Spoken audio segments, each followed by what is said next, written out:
Today I thought I'd talk you through my really simple go-to wavy hairstyle that I can get done in 10 minutes flat. I have naturally curly hair, and one thing I know about curly hair is that it is thirsty. It gets so dry, so I've blow dried my hair out, just put the straightener through the roots a little bit to get it nice and smooth, and then I'm going to use my Davroe End Repair.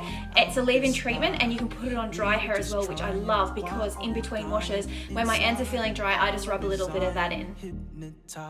So that's all the prep I do before I start tonging my hair. This is the Sassoon 25mm curling tong. It's cheap as chips and it is so good. Now, one thing I want to point out is around my face, I always make sure the curls are curling away from my face. And I never put the very last inch or so into the curling tong. I like the ends to not be as curly so that it doesn't spring up as much and still gives me that length. So after about 15 seconds, I have a really nice wave. Wave it away from my face and leave the last inch or two out.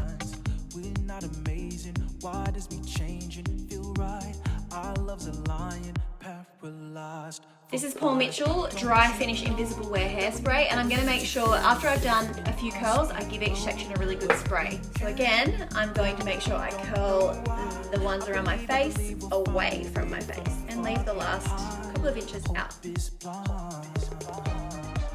Something else I forgot to mention is that this curling tong actually has multiple settings, but I like to put it onto the maximum heat.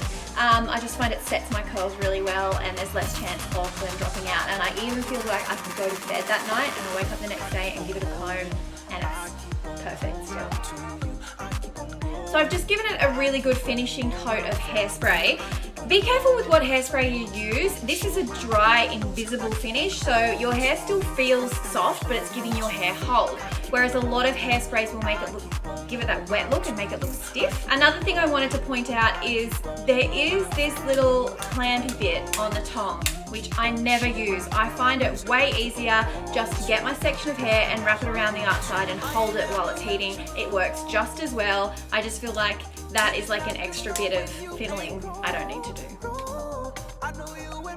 So my hair has cooled down and you can see now by combing it through with my hard bristled comb, it really goes from a bit more of a structured curl to this really relaxed wave.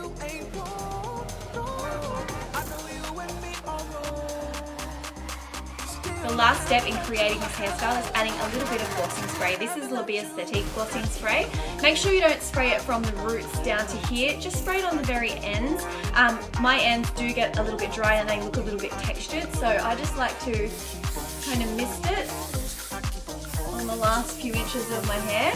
You can do a little bit up here around your face if you want that to be really shiny. And then just give it a final comb. Look how beautiful and shiny that looks.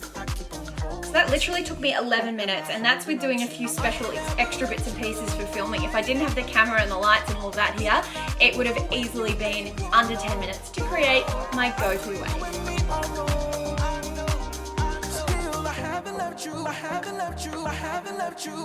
left you.